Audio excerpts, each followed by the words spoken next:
Greetings, welcome, greetings, divine all blessing. Greetings, a blessing, welcome. What you know about that? Welcome, blessing, come on in.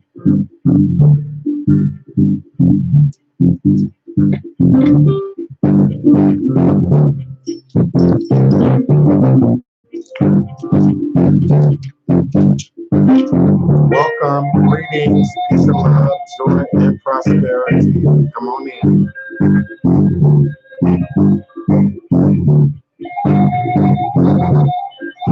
Greetings, welcome, peace and love, joy and prosperity. Come on in. Join.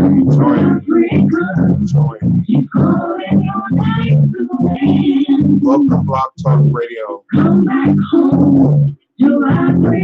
Welcome, YouTube Live.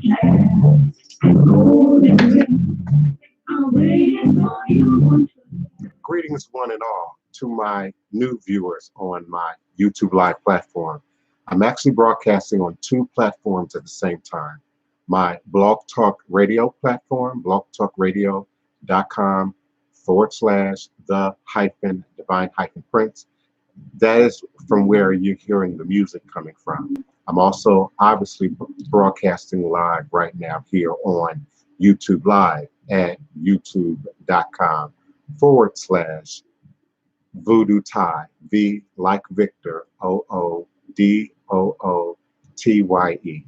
My live listening and calling number on the Blog Talk Radio platform is area code 845-277-9143. 845-277-9143. If you have a question, comment, or request that you wish to speak out loud with us on air while we're broadcasting live, you need to call me at my Blog Talk Radio number, 845-277-9143. I also have live chat operative in both platforms. So when you have a question, comment, or request, please do type all of your questions or comments in all capital letters so that I may see it and distinguish it from the greetings and the other conversation that is happening in the live chat.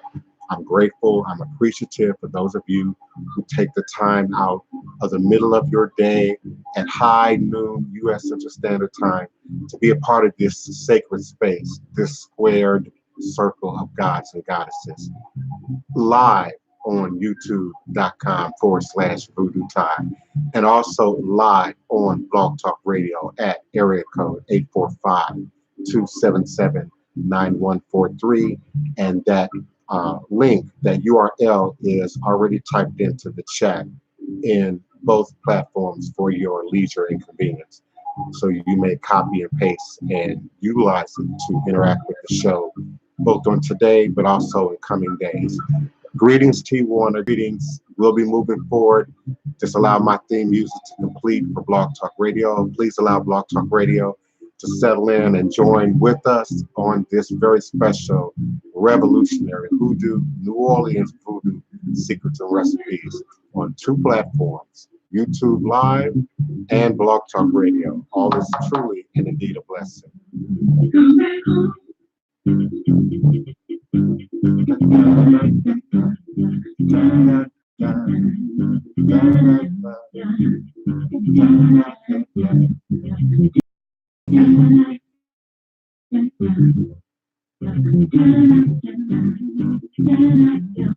Divine all blessed greetings and salutations, revelations and manifestation. You are now sitting live and always in archive at your leisure and convenience with the DivinePrince, Pan-African spiritualist, practitioner, author, and advisor, celebrity psychic reader, Elagun Oloye Hoodoo Obeabo Kur, sharing with you in all things spiritual, mystical, metaphysical, cosmic, evolutionary, revolutionary, healing, and holistic from a Pan-African world spiritualist perspective. Understanding that all is truly and indeed a blessing. If you can just see beyond the veils, for it is all just an illusion and a test and one of the greatest divine mysteries of this life cycle. This is my personal constant prayer, my mantra, my affirmation, and my reverberation. And it is my personal ever living reality. It is crucial to the very foundation of my understanding, my teaching, my walk, my works, my ultimate demonstration along this divine, all blessed life path and journey. It is how I, the Divine Prince, make sense out of all that we are challenged with here on our daily existence on Mother, Father Earth. And it is my personal place of power and understanding, the place from where I begin, the place from where I realize and crystallize all my endeavors, understanding that I and I alone create and co-create my divine destiny, and I alone create and co-create my divine all blessed reality. And so it is. Ashe, Asheo, Ashe. I want to agree based on the fact that I'm now broadcasting on 2 platforms simultaneously. As always, please forgive any buffering in YouTube Live. I'll do my best to fix and repair and address that. I also want to be invited to my Blog Talk Radio listeners, reminding you that you can do more than just listen. You can call in at 845-277-9143. Press the number 1 on your telephone keypad, and I'll be able to answer and respond to your questions, comments, and requests live on platforms.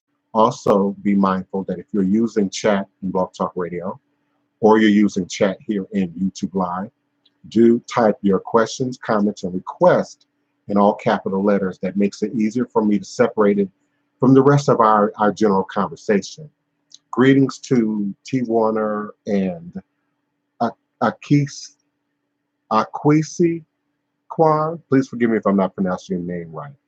Akwesi Kwan and Mark Richard for being live with me now in the YouTube chat. And I invite you to participate in the show. Type your questions in all caps, and I'll be able to see it and distinguish it clearly without leaning too much into the screen or without having to put my eyeglasses on. I want to again address that revolutionary Hoodoo, New Orleans Voodoo secrets and recipes is just getting started good. The deletion of 30 episodes of the show from the archive in YouTube Live was totally accidental.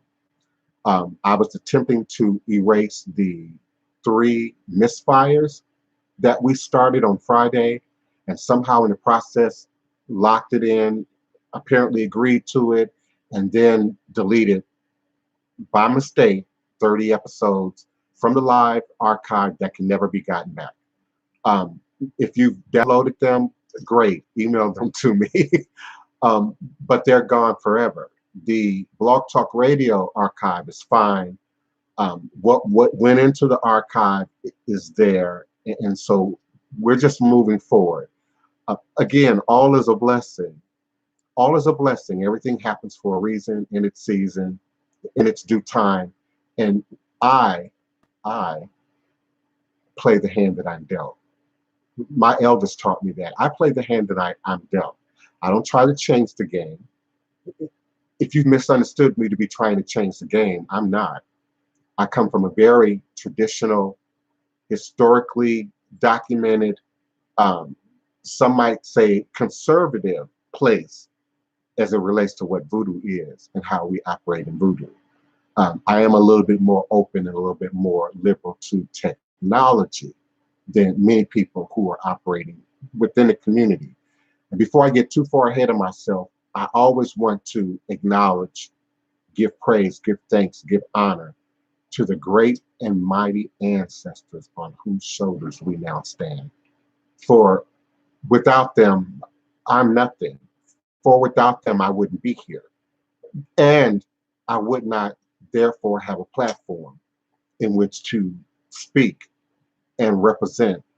Elagoon means to represent and to act in service to the dead, the ancestors. And so I'm grateful for that. I take great responsibility. I take great humility. I take great respect in representing that and then teaching that in a way that it grows and continues to grow within our community.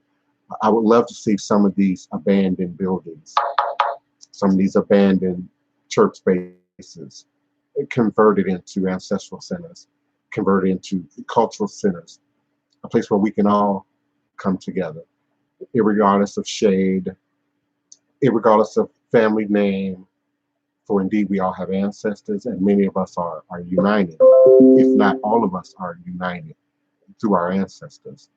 If you have not done that work, I invite you to do so.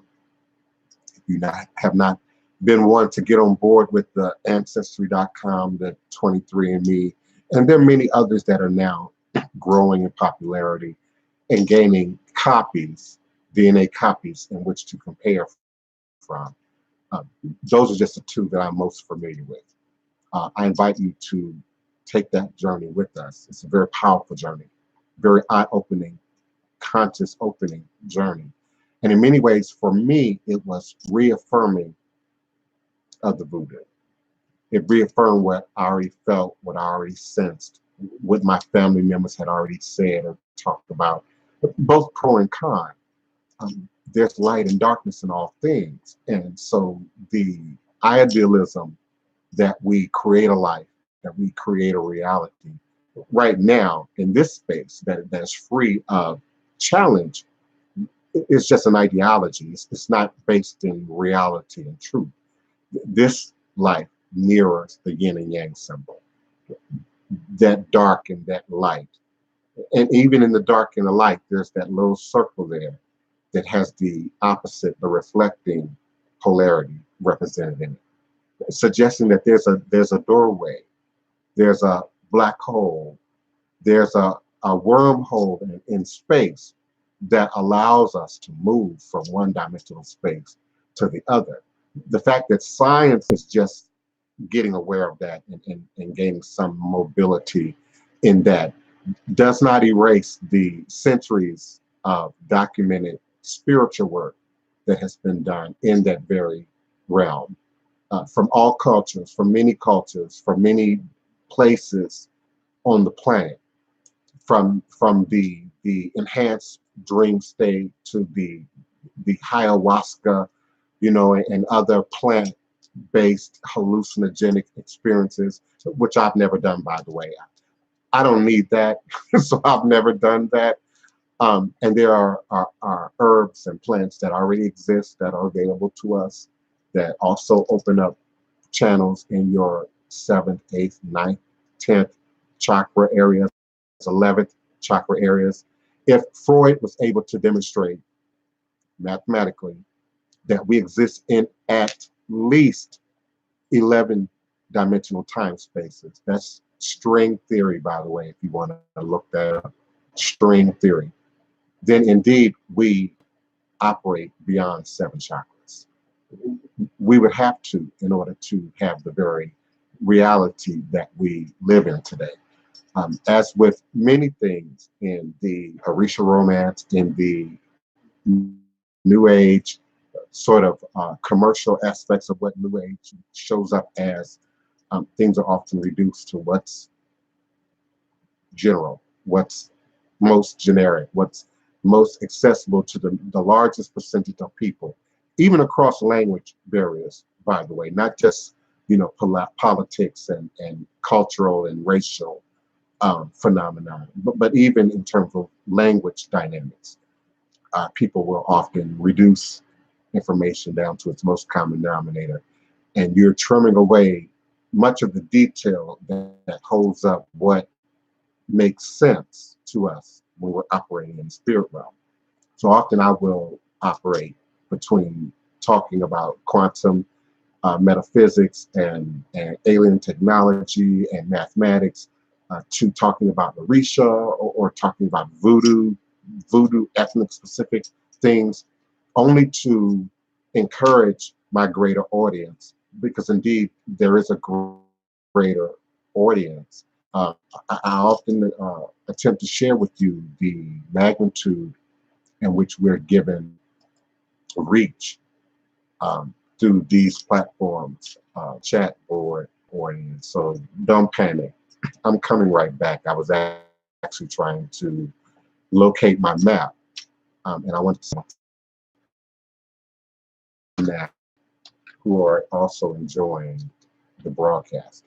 So I'm grateful for the reach and the availability for us to reach out to the diaspora, to the transatlantic population, to the Pan-African population, world of many powers, not just the governments and the laws and the systems and the royal families that we are aware of, powers that operate within the spirit realm. In my philosophy, I may not actually be broadcasting on my Blog Talk Radio right now. So please forgive me, YouTube Live audience. Just give me a second to get my Blog Talk Radio together. I'm grateful for you all being present.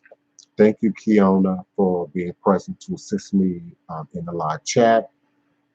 As she has done, please do to respond to in all capital letters so that I can see it clearly and distinguish it from the other conversation that is going on in both chat rooms in Blog Talk Radio as well as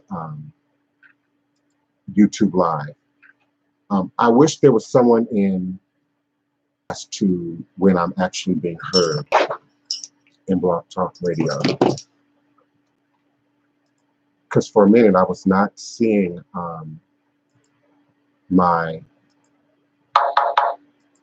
call-in button for Blog Talk sign back into my mic on Blog Talk Radio so that they're not getting dead air.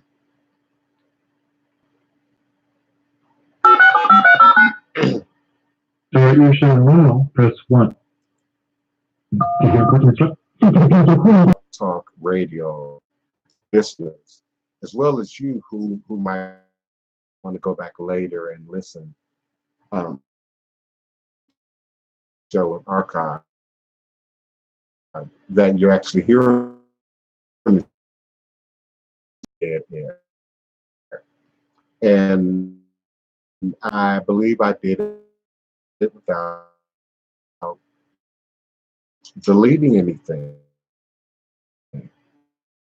like I did Friday. It out loud.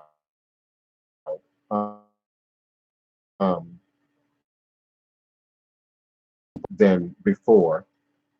Black seed oil go through dreams. T. Warner's dreams, particularly been through ceremony. Haven't anyone from dreaming about Orishas or dreaming about Lawals or dreaming about and that our third eye within itself is a powerful portal, if you will, wormhole to other dimensional spaces. What I often suggest is taking what, particularly for those who have not acquired lucid dreaming ability. Lucid dreaming is where change, affect, dominate in a conscious state, in your dream state, what's going on, a journal that you take detailed notes of ways in which we operate for this is worldwide. There's no way T. Warner around doing the homework. There's no way around training the vessel. Ownership of a piano or a saxophone or a drum doesn't make you an accomplished musician unless you've put in the hours, unless you've put in the repetition of repeating usage of the vessel. So we cannot treat our bodies, our minds, our athletic abilities, for instance, our musical abilities, that lightly. Some of us are born with proficiency in languages. I usually can pick up a language if I hear it. Play the piano the same way, by ear. Can I read music? Absolutely. I'm the son of a retired music teacher. Grew up playing several instruments, singing in many choirs, many groups, many organizations. Absolutely, I can read music, but I'm preferably comfortable playing by ear in my own zone. Uh, so the training and the mastering of your tools cannot be overstated. And the documenting of the imagery, the symbolism that you are receiving also should help to create a platform for which you can then move forward in terms of a consistent interpretation of what a person is seeing or experiencing within the dream state. My hope is that the buffering will pass for you. It actually has passed for me on this end. So if you have to refresh the page, if you have to, you probably shouldn't have to refresh your browser. I haven't had time. I welcome back my Blog Talk Radio listeners at 845-277-9143. Do press the number 1 on your telephone keypad if you have a question, comment, or request that you want to ask live on air.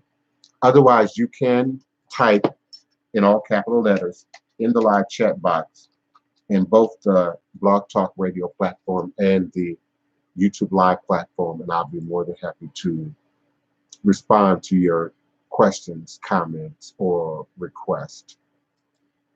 I also wanted to note, in the spirit of thunder and lightning and wind and sudden change and transformation, the powers that govern the day, I've been reading this very interesting book called Shango in Africa.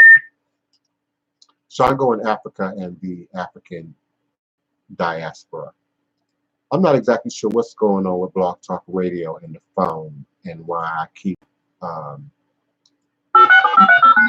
losing my mic. But this book goes in great detail about who Shango is, as the man, the ruler of Oyo, but also as a Orisha. How we in the West often associate and interact with Orisha, which is very important because I make a big deal about the Orisha romance, and we sort of take on a relationship with these deities that fit our need, and often our need from a Western perspective, as opposed to having a real understanding and understanding about what these Orisha are, what these Loa are, what these voodoo power are, and how they represent themselves, and then how we operate within that. So it's a very powerful book. I'm often asked, not just on this show and in this platform, but in many platforms, about books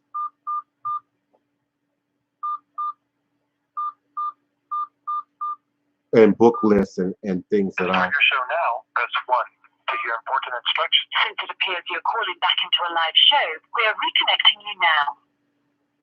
Greetings, Blog Talk Radio. Again, I apologize for the technical difficulties in terms of losing my mic and then the buffering that's going on in YouTube. So welcome back, Blog Talk Radio. I apologize for the silence. And so, yes, we oversimplify who and what Shango is, who and what Oya is, who and what, Eshu is. And we have popularized, romanticized deities and imagery. Baron Samedi is one, of which I'm guilty of portraying for Hollywood, in commercials, in movies. But it's also why I do this show, to make a clear distinction between what is imitation, what is creativity, what is imagination, what is movie, what is novel writing versus what is active practice and participation within these traditions. And with the aid of technology, two-edged sword as it is, um, and now we have young people who have access to information that 25 years ago you would have had to seek out. And in order to seek out something, you have to have some knowledge of what it is that you're seeking. So much of the language, even within Orisha, within Loa, within Voodoo, wasn't even popularized then. So people couldn't go to their librarian and say, I'm looking for a book on Ori. People couldn't go to their librarian and look up a book on what Akpatabi is. But these words are now very common, very easy to access, to the point that everyone is Akpatabi on Instagram. Everyone is Hugon on Instagram. Everyone is Babala on Instagram. Everyone is Iya on Instagram. And very few people, particularly the younger you are willing to do the work, the homework, to look into backgrounds, to look into details, to look into patterns, to see what the history of a particular person, place, or thing is. So that's important. If you're consistently going to do the self-initiating, self-reading, book type approach to these traditions, as opposed to taking a hands-on um, access relationship. Kiona, thank you so much for your comments and your responses, which leads to believe that the buffering to some degree has stopped or cleared up. So I appreciate that. I appreciate everyone now in the live chat to please type your questions, comments, and requests that you wish me to respond to in all capital letters. I'll be more than happy to do so. T. Warner, these Orisha and other deities can show up in your dream state, and then there's a language that's being used that is often symbolic to that particular power, that particular deity. That is also why my answer, my response to Orisha communicating with us in the dream, it seems a little bit complex because, Oya has her language, Oshun has her language, Eshu has a language, and then these Orisha have paths, particularly on this side of the Atlantic, when we're looking at Lukoni, Palo, Santeria, the expression of Orisha south of the border, Maria Leonza in Venezuela, Candable in Brazil. And forgive me for not knowing all the ethnic names of the traditions, but this then shows up in Gerfuna among the Hondurans. It shows up in Panama. It shows up in many locations, Belize, Jamaica, in many manifestations. And then we have to look at the words, the linguistics that are being used within traditions, within communicating with these deities, these powers, the symbols that they show up in, colors that they often are represented in. And if you're hell-bent on trusting all the books, some of which have been authored by people that I love dearly, you're going to be really confused. You're going to be greatly confused. It's going to be less than a 5%er who's going to be able to make sense of what's happening with all this synchronization and appropriation, of course, but there's another word we use alongside synchronizing, amalgamation, the amalgamizing of one culture to another, one food taste with another, one religious belief system with another, to then create something that is just a little bit new, a little bit different. So when you say Orisha communicating in the dream specifically, Orisha have a language. Orisha have a symbolism. Orisha have certain things that they avoid, that are taboo, that they want, that are helpful. And that too would show up to some degree in the dream representation. Um, and then how you would then interpret that. I also would not suggest trying to interpret it without consulting Orisha priest, for instance. Um, if not a Babalawo, Orisha practitioner who understands Mary and Delagoon, who understands Fa, who understands Odu, who can then translate that in a way that makes sense, that's cohesive, but also doesn't detour in any way from the tradition. And when I say tradition, it's not a binding sort of thing, other than it holds the truths together. Truths are only relative to spiritual understanding. That's it. Truths have no power, have no meaning if there's no inner standing. So the uh, inhibited individual, the handicapped individual, the unaware individual, say the ignorant individual, operates with no knowledge of truth, no knowledge of understanding, let alone understanding. Try having conversation with someone who's full on drunk. Try having conversation with someone who's in the throes of their mental health in a way that's affecting their communication. There's no truth there. So I say spiritual knowledge and power lies in its efficacy and its ability to provide and produce manifesting, powerful, lasting, reliable results here and now, not in the afterlife, not after we die, here and now, in this most present moment in time space. Otherwise, it's just ego. Otherwise, it's just foolishness. Otherwise, it's just another rule to be broken, to be unseen, to be stepped over.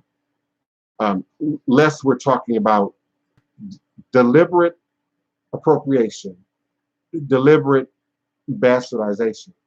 So we humble ourselves to all forms of science every day. We humble ourselves to gravity.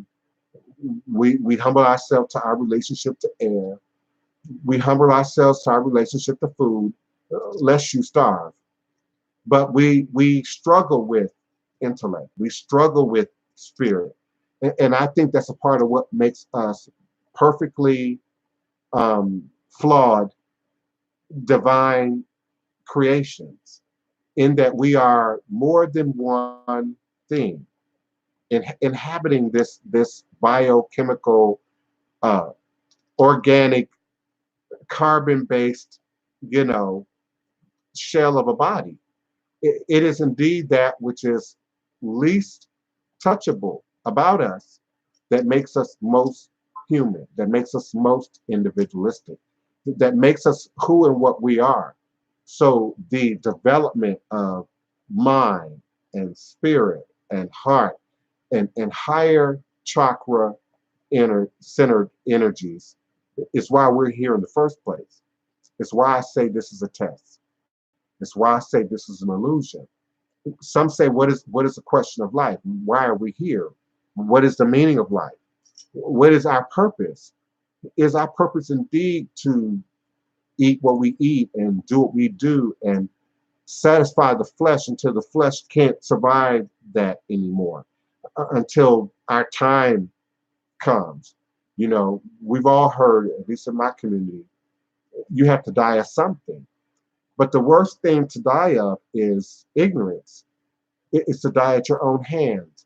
It's to die when you don't have to. It's to die unfinished, incomplete, with things still yet to do. Because this is indeed what brings us back into the recycling and reincarnation process. the idea, the notion that we have incomplete work to do. I don't know if you all can see it, but I'm having some orbs flying around me right now. I don't know if you all can see it or if it's showing up on camera. But indeed, we are here to fulfill a higher purpose, something greater than ourselves, something greater than flesh itself. And it doesn't separate us from the higher truths. And indeed, we're there, we're in it fully, should be in it fully, to experience it as a God would. But if your chakras are blocked up, your heart is blocked up, if your throat chakra and your mouth is blocked up, if your third eye is closed and shut or foggy or got cataracts on it, if your seventh chakra and those chakras higher than 7 are not in operation, then you're only living in your animal nature. You're only living in your most basic human nature, which is survival.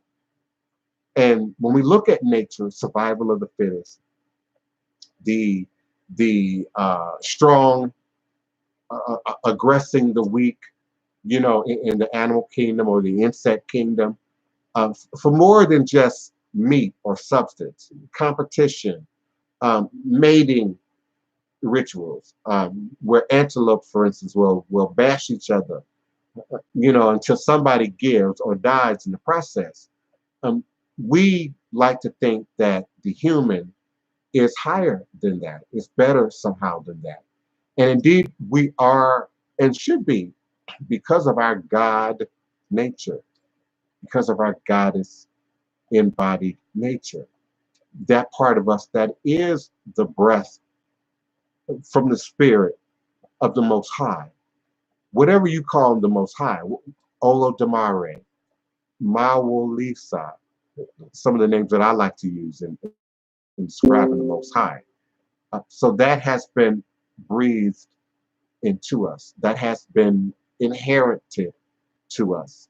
It is divinely innate and it's divinely inherent. So one of our greatest jobs for being here is the development of our access to those higher powers, those higher skills, and then manifesting that within our own lives and then in the world around us. Because indeed, if you're healthy, happy, strong, thriving, living, giving, creating, recreating, producing, then it has to affect others around you. So there's no way to operate in this in isolation. There just isn't. If you're operating in truth. And again, truth is relative to sanity. Truth is relative to sobriety. Truth is relative to wholeness of both mind and body. Did you know that illness in your body can affect how you think, how you feel, how you show up emotionally in any given day, how you wish to interact or not interact with the populace on any given day. So we have enough work to do than to throw stones and create havoc in the lives of others, which only reproduces, which only shows up in the life of the stone thrower, in the lives of the persons who are here to really just do evil and create evil. And in our previous discussions, understand you can't even revive that in the archive now. So almost everything I talk about now is going to be new in terms of the Blog Talk Radio and the YouTube Live archive. Our interaction with jinn and demons, as well as angel and spirits and voodoos and loa and orisha and the dead and ancestors, because the dead and ancestors are not exactly the same thing. When we talk about ancestors, we talk about evolved spirits, higher vibrating spirits, often who did powerful work while they were living, who continue to go on into Orun or heaven, whatever your ethnic language for heaven is, and continue to influence us in powerful, great ways. Then you have your dead, In Yoruba, that would be Egun, and your ascended dead, Egungun. And your dead is anybody dead that you know, the dead. Usually the most closest to you, people that you knew personally or were in your bloodline. Maybe you didn't know grandma or granddad or cousin so well personally, but they're an Egun in your bloodline, in your lineage now. And your Egunguns are often, again, these celebrated figures, these elevated figures, often in life, but indeed who go on, much like how the Catholics view saints and who qualifies and to enter sainthood. And I think part of that process, because I've never been Catholic, but I'm well versed to some degree in Catholicism, is the ability to produce and reproduce miracles after a person has transcended.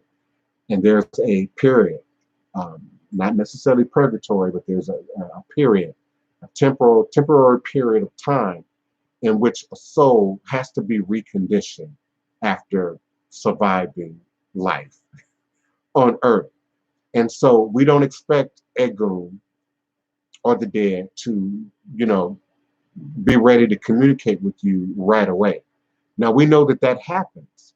When we talk about ghosts and spirits, often in a spooky Halloween context, but even in a real world context, many of you have ghost stories from within your family, particularly around illnesses, people who are sick, struggling with their sickness, maybe have been given a diagnosis of a certain amount of time to live, people who spirits feel something has to be conveyed, but their bodies are not necessarily in condition to convey the message. We hear stories of spirits, ghosts hanging around after, during the funeral, in close proximity to the deceased person making their transition.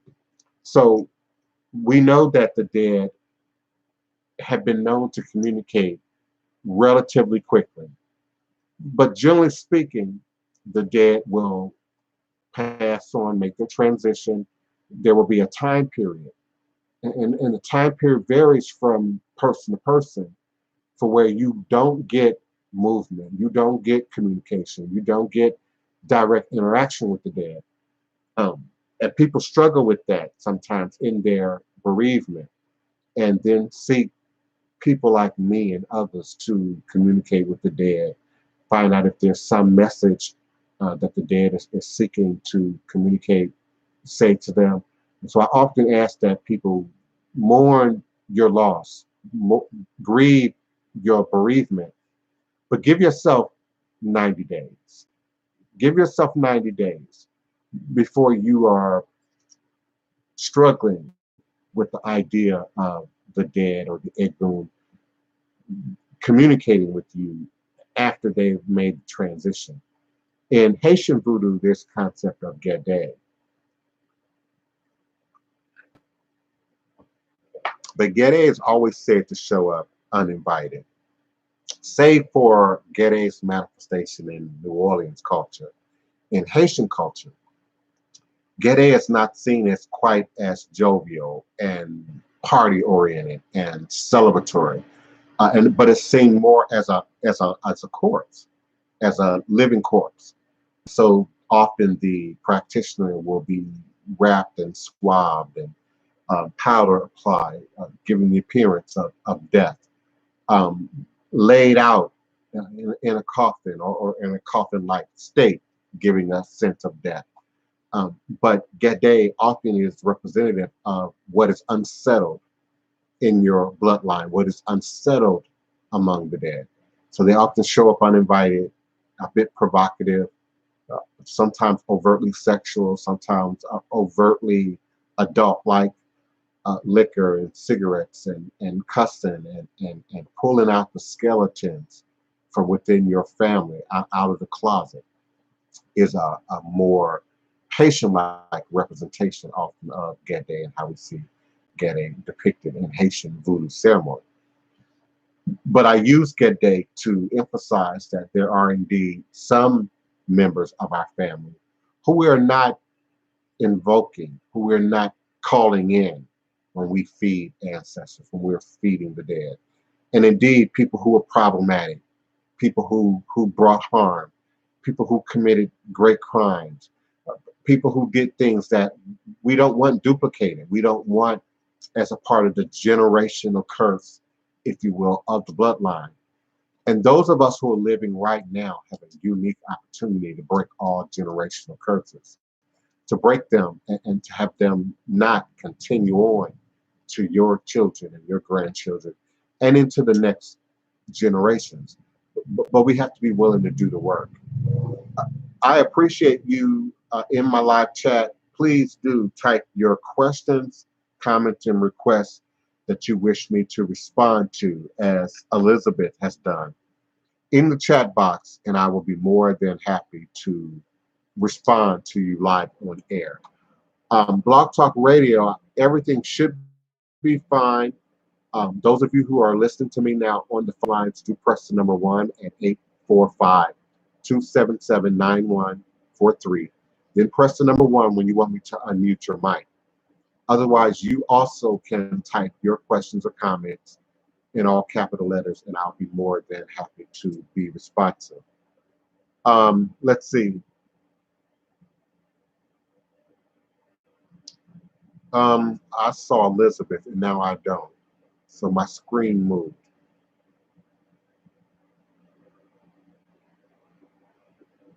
Okay, I thought for sure the next question was from Elizabeth.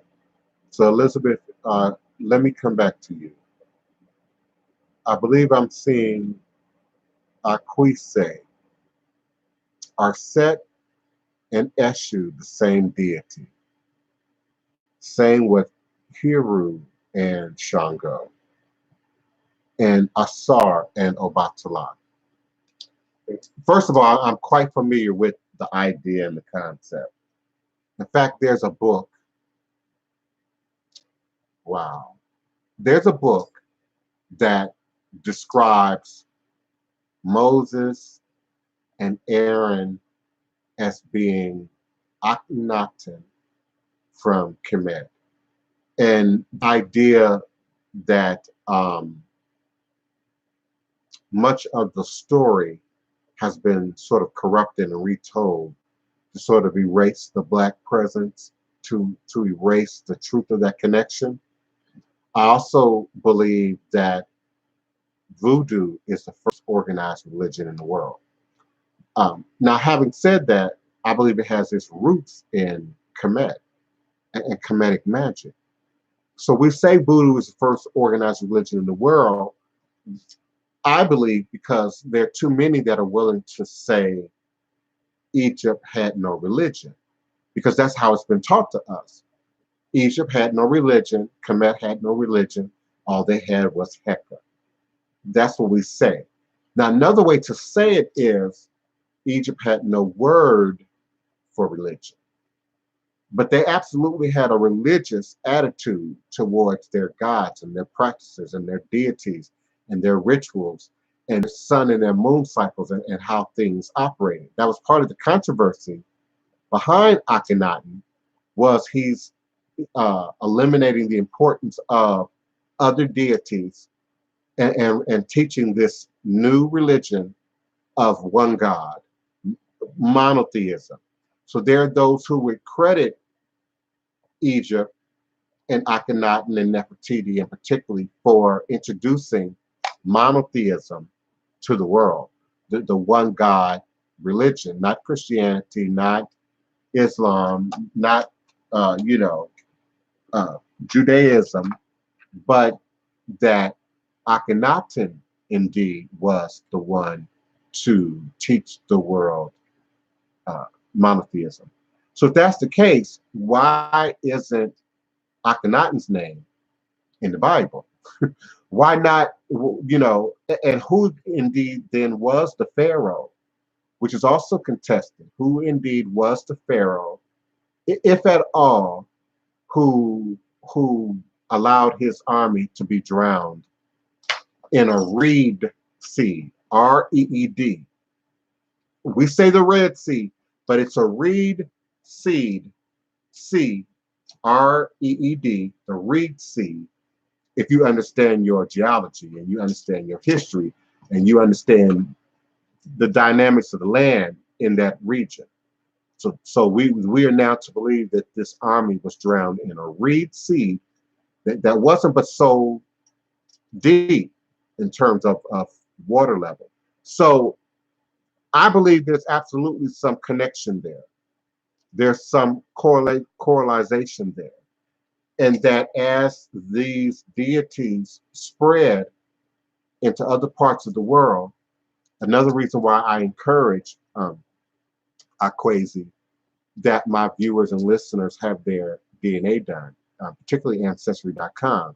Also, 23andMe, they both have this map that allows you to see the movement and progression of DNA, and particularly your DNA in the world. So if we drew a timeline, particularly a linear timeline, the way we like to think in the West, in a linear timeline, and go back in time, you might find that your oldest living ancestors might actually be Asian or native to the Americas or something other than Africa or your perceived present racial state. There are other ethnic bloodlines that show up in your DNA. So I believe as the Egyptian deities spread, and some would even say Aquasi, there's some connection to that and destructive cycles that have taken place in the world. For instance, the flooding, which is said to have been to get rid of the alien technology and the misformed life, like centaurs and things of that nature, unicorns that existed on the planet. That's my story. But also the loss of Atlantis, the loss of Lemuria, the loss of high technology that would mirror Kemet and ancient Egypt.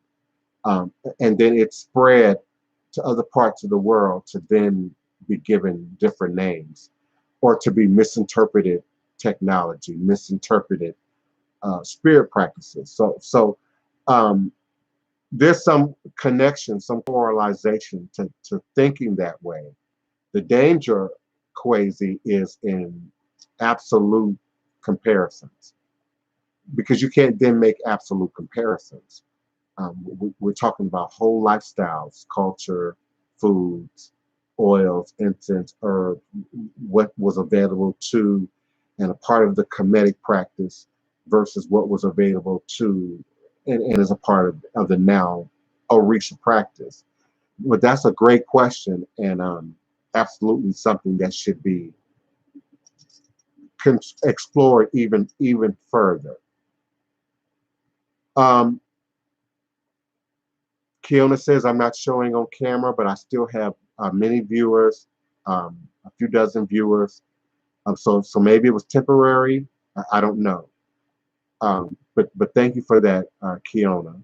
Let me know if there's a problem with the camera.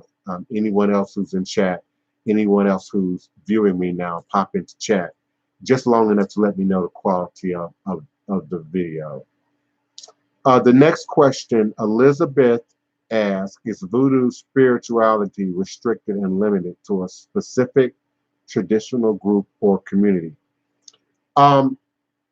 Yes and no.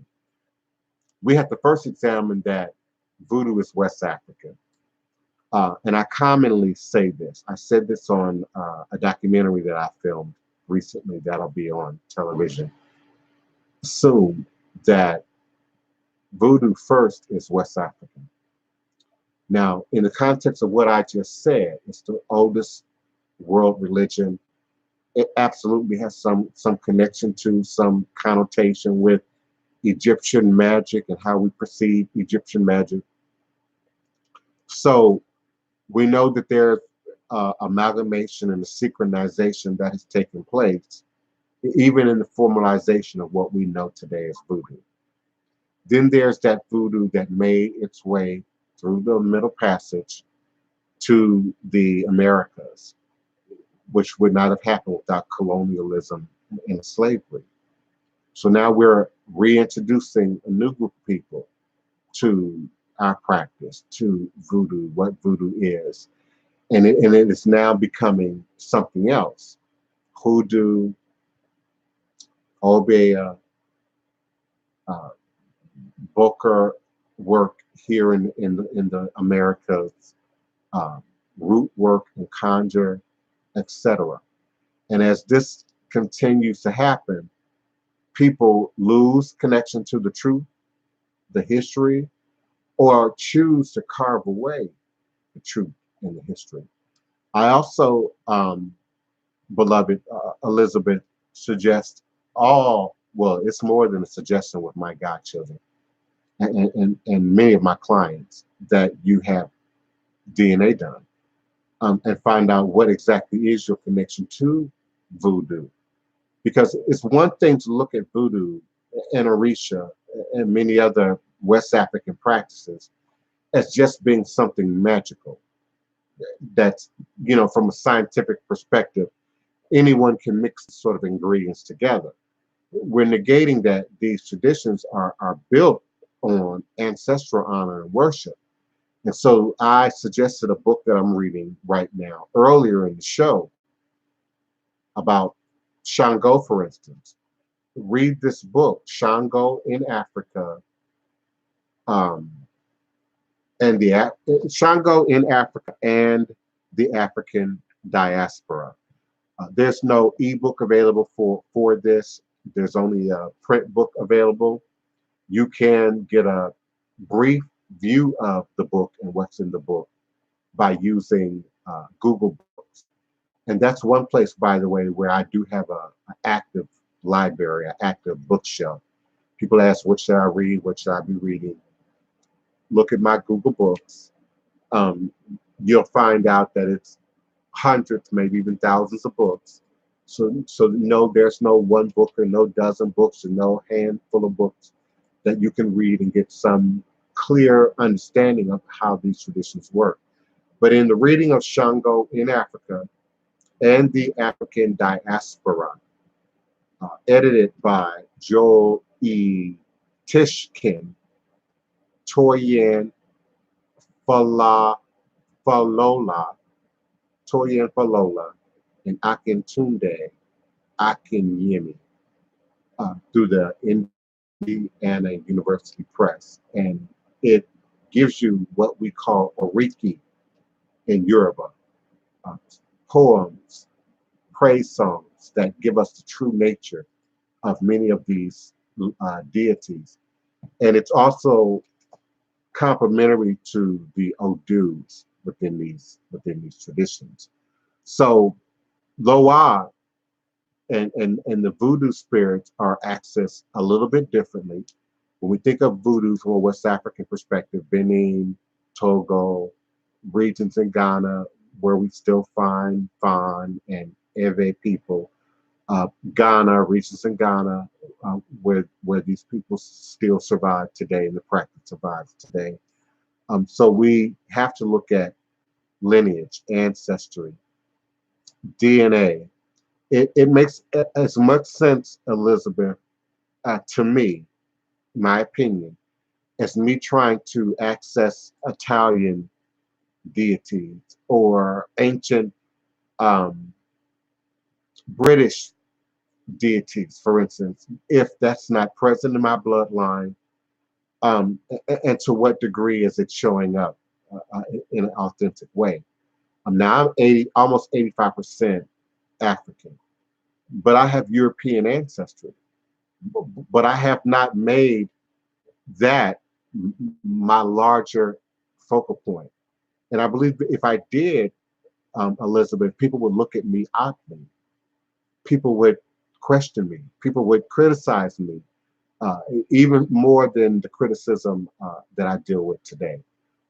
Forgive me, viewers, for looking off, but I'm actually looking at chat when I'm looking off. The chat box scrolls to the right of the screen, and so I'm trying to keep track of the chat and the questions that are asked and not lose order. That's a great question, Elizabeth. If I could elaborate, please respond, and I'll say more. Kiona has typed, many are mixing and confusing paths. The left-hand path, occult, archetypes aren't the same as ATR deities. Um, right-hand paths, absolutely, there's some truth to this. Um, there's even some truth to what the 144,000 really is, what that means, who 5%ers truly are, and what that means, and the people on earth who carry this knowledge, this higher knowledge, and are then operating in it. And I often describe it like, you know, carrying the blueprints to bomb making, you know, atomic, nuclear power. It's something that's dangerous in the wrong hands, something that's dangerous in the hands of someone who's operating from ego. It's dangerous from a place of someone who's operating from carnality, from fleshly positions. Um, Get a Kiona are and can be viewed as fun, particularly in Louisiana context, but they're kind of scary in truth, in both Haitian voodoo perspective, but also in the West African context of how they view Eguns, Egunguns, Galete, masquerading for the dead. And the belief is that you inhabit the dead. It's a transpossession.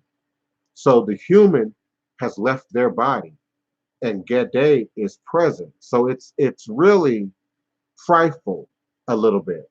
And the belief is that they can make contact with you, they can touch you, they can steal your soul. They can capture your soul and your breath and carry you forcibly back to the realm of the unliving. We have made them accessible to the West by making them a little bit more fun, making them less scary, making them cartoon worthy, Frog and the Princess, commercial worthy, advertising, um, entertainment worthy, horror movies, fictional books. Um, but in truth and in ceremony, they're actually a little bit frightful, to be quite honest with you. Uh, yes, DNA is compelling, it's healing. I think I'm reading your message correctly. If I'm not, forgive me. I see Dana's, but I think you're talking about DNA, Mark. So help me out with that. Um, yes, type your questions in all capital letters so that I can see them and distinguish them. Um, what is the nature of the Ori? A quasi. Um, to reduce it to its common denominator, we say the head. We say the consciousness. We say it's your God self. And Ori, if you don't already know, but the other listeners, is Yoruba. It's a Yoruba word.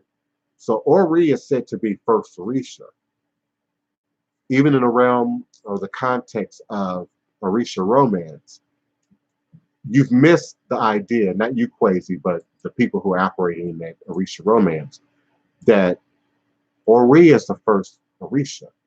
Without Ori, you can't operate with any other Orisha, including Eshu. Without Ori, your head is closed, so nothing can be put in there. Does that make sense? Your head is closed, so nothing can be put in there. A word that's used in the Bible is reprobate, that God will make you to be of reprobate mind. And that might not be a direct quote, but it's something close to that. Meaning that you are closed at the head, so you now believe only what you believe. You only believe and accept your truth, and nothing else can get in there, regardless of evidence and demonstration. A story I wanted to mention, it's in the news today. Look up Jesus in Africa, 2019. So I believe it's in Kenya. There's a white guy from Michigan, Montana, from somewhere, UK, from somewhere. with the stereotypical white Jesus, blonde hair, blue eyed look, who told his friends and family he was taking a trip, a vacation, who's now in Kenya perpetrating to be Jesus, and is doing a Jesus tour throughout Africa, and it's said to be all the rage. It's been quite beneficial to the black churches in Africa, and raising money and bringing out crowds of people to come see and visit white Jesus. So the idea of truth, spiritual power, lies in its efficacy, its ability to manifest lasting, reliable, powerful results. That's the prism. I'm gonna use this chord piece for my prism. That's the prism by which I pass truth through. The prism by which I pass the word through.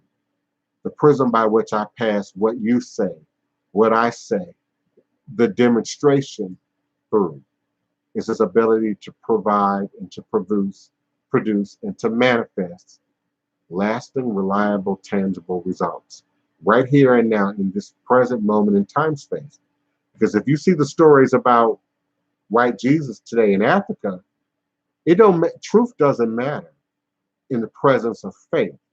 And there are many people now who are operating in other traditions. I won't use the word religion, other traditions, other philosophies, other mindsets, other cults who are operating still in faith. You don't like that word. It's a dirty word in today's social media conversation. Religion is a dirty word in today's social media conversation. But many of you are still operating on faith. And so a person who's operating in the reprobate mind or the closed ori quasi, nothing can get in, not even Orisha. And so you live, the belief is when ori is not in balance and when ori is not open, you live in a state of confusion. You live in a state where you cannot properly access your powers greater than your ancestors, because your ancestors are in your blood. Ori is said to be in your head. So your ancestors are in your blood.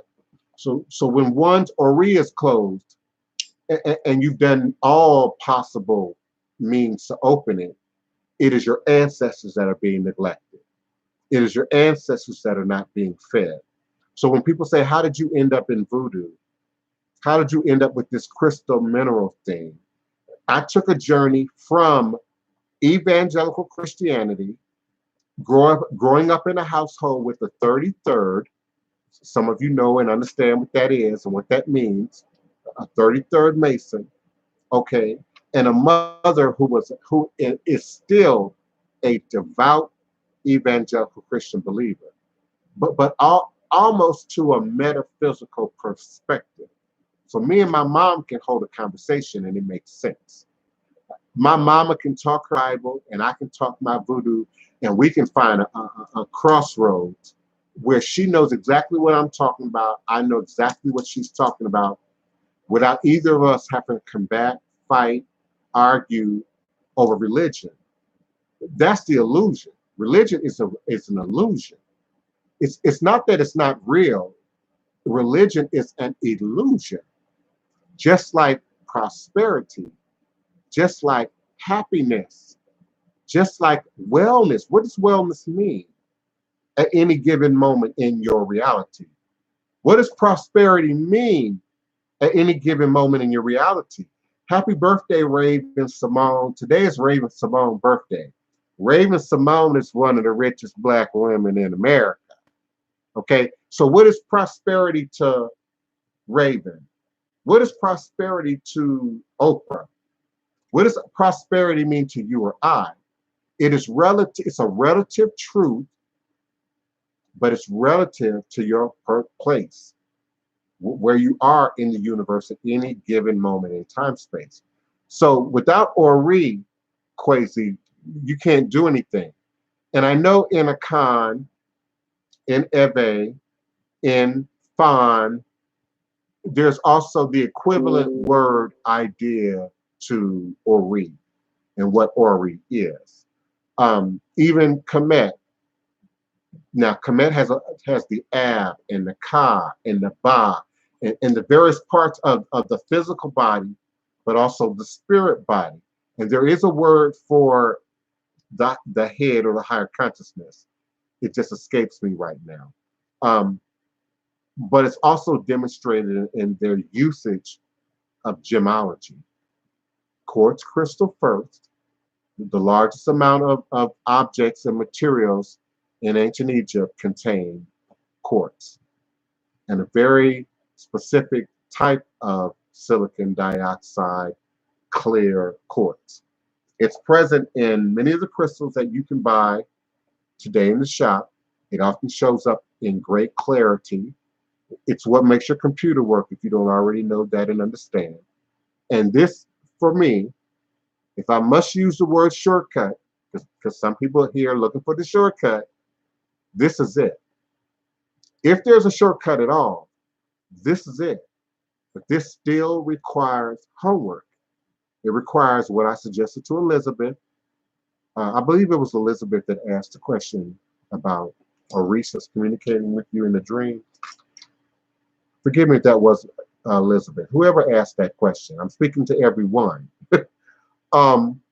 Clear quartz is the shortcut. It's a shortcut to getting your ori together, getting every chakra in your body together. Clear quartz is the multivitamin. Clear quartz is the multi-cleanser. Clear quartz is the multi-elevator in the mineral kingdom. Now understand that quartz has a family. Clear quartz, amethyst, which is purple. This is light purple, like violet, but it should be deep purple. Citron, which is yellow. Don't confuse it with smoky quartz or irradiated quartz, but it should be golden color. Those are all in the quartz family. But this is the master teacher right here. This will get your head right. And like the piece that I'm holding, it should be unpolished. It should be uncut. This is a single point. It might be a big point, but this is a single point that was removed from a larger cluster. This would have fit right into the cluster. It probably was other points, other terminations within the cluster that grew with it. This is a cluster. It just has smaller points. This is how your quartz crystal grows, just like this. And there are other forms of quartz and how it grows, but I'm not going to mention it all now. I don't want to confuse you with too many things and too much information. But the cluster I showed you in this is typical. Another common deviation from this, and this is also natural, uncut. This is uncut. This is natural. This grew in the ground like this. It's double terminated, so it has double terminated capabilities.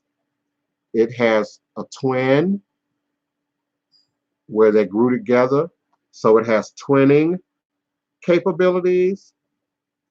It's a tabby, meaning it's wider in this plane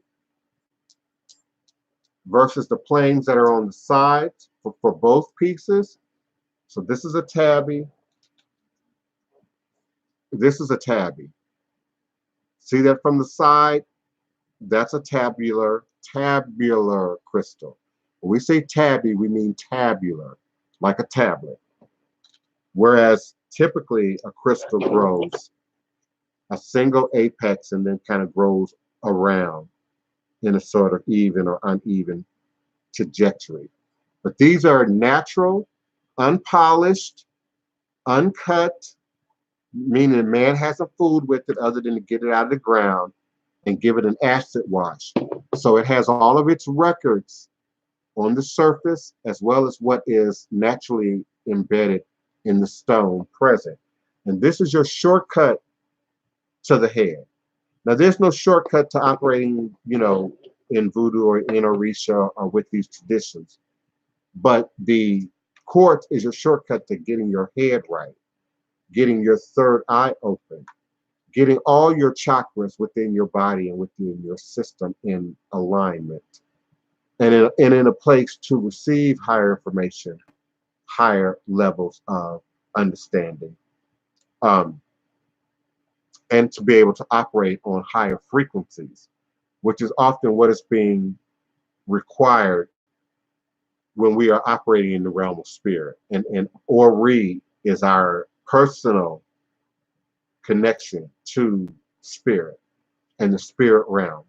It is our God self operating from within our head. And for my regular long-term listeners, you've heard me say God speaks in a soft, still voice. Will not argue with you, won't shout at you, won't speak over you, waits for you to be still, for you to be quiet, for you to be paying attention, for you to be centered, and then will speak clearly to you. It won't even speak when you're in distress and you're crying and you're emotional and you're raging. That's why when you're crying, emotional, raging, depressed in your lower octaves, it's harder for you to hear and accept truth. It's harder for you to hear, get up, move around. It's harder for you to hear, drink more water. It's harder for you to hear, it's going to be better tomorrow, because you're in that place. You've consciously or even subconsciously chosen to lock down or read. And so now nothing can get in. Nothing useful, beneficial, edifying can penetrate someone who has actively closed up, locked up their Ori.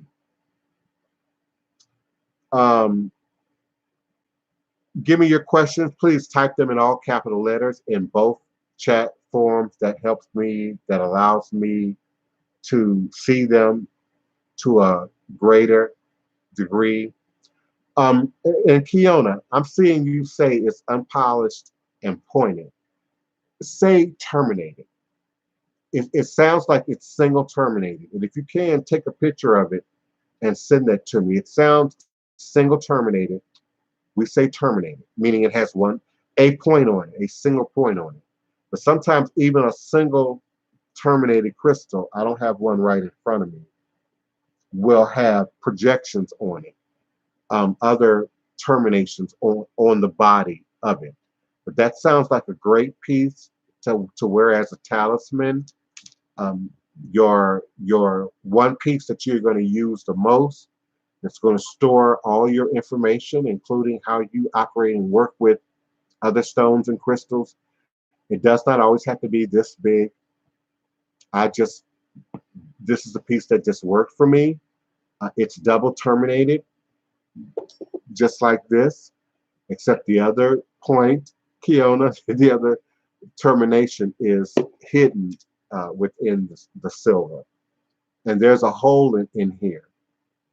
Not just that goes through, but in here that I included in this design, because I designed this so that energy could pass directly through that, allowing the double terminator to still operate unimpeded, if you will. So that's a great piece. Double terminators make great talismans, and single terminator pieces also make great talismans, provided they're the right size. I think and believe and teach that a piece that fits your hand, it could be this size, it could be this size, it could be this size. But a piece that fits your hand makes for the best tools. And I use the word tools specifically. This ain't jewelry. This ain't cute to wear. You can't wear this on your ear. You can't wear this.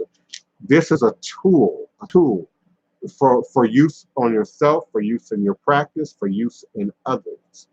And others does not necessarily mean the others are present in the room, because with intradimensional access, with the quartz, you can transmit, teleport energy anywhere you choose, anywhere you consciously focus upon. But something that fits your hand is typically going to be the best tool.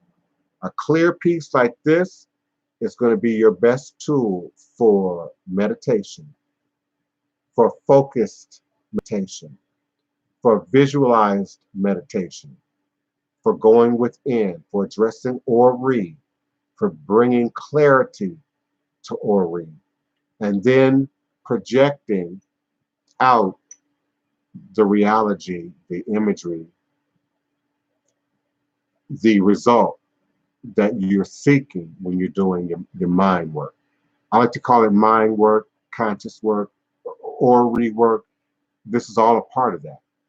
And being able to use your mind and increase your emittance of light. The human body can consciously choose to emit light. You just have to choose to do it. You just have to be willing to be able to center yourself. And those of us who practice this can center quickly and more easily. I can center on set. I can center in the middle of the grocery store. I can center in the middle of any event, in the middle of any storm, because I've practiced it. And I've programmed it in through mantra, through breath, through repetition, through contact. I've programmed it in to my talismans. Now, what separates a talisman from an amulet? My rings might be considered amulets. They operate much like a talisman, but they have a temporary program in it that's washed away. Every time I wash my hands, it's cleansed away. I can think it out of the stones. They can be smudged out of the stones. They can be salted out of the stones. But these are typically stones that I use not just for me, but for my interaction with other people. We make hand contact with other people. We project hand contact with other people, even when we don't physically touch them all the time. And so an amulet does to some degree what a talisman does, but a talisman is more personal. It's personal to you specifically. It is that one stone, and a master stone. Some of you understand what I mean when I say a master stone, because there's different varieties of quartz. Some of them equal master stones. Record keepers are a master stone, for instance. Quartz that have a window, a diamond-shaped window. This doesn't have it, but it will be right in here on one of these lines, and it'll be completely and perfectly diamond shaped, allowing you to see into the body of the crystal. This has one, but it's a small one. I was looking for a larger representation. It's right above my finger, but I can't seem to get the light to bounce. There it is. That diamond shape right there is called a window. And in quartz meditation, we typically use the windows in more guided meditation. Guided meaning you have consciously chosen to go, to send to a particular person, place, or thing. And that energy escapes through the diamond window. Now, this is not quite a diamond because this is leaning a little bit. It's a little longer in the middle and narrower at the top and the bottom. But so too is a tabby quartz. This is a tabby quartz, tabular quartz. On the two sides, it's smaller or even. And then you have, I'm sorry, on the four sides, because you have two on this side and two on this side. But then the window in the middle is wide. And tabulars are used to communicate energy across long distances. So your diamond-shaped window that typically shows up on a quartz is used to focus energy to a specific person, place, or thing. So any magical tradition that anyone wants to work within, if your body is not vibrating at a particular level, you can't produce that kind of magic. If your body's not emitting light at the ratio, at the vibration that is necessary, the illumination necessary, you can't operate in a mature way in these practices. If your hands, which emit energy, some people are said to have healing hands. Some people are said to have destructive hands. Everything they touch turns to gold, or everything they touch falls apart.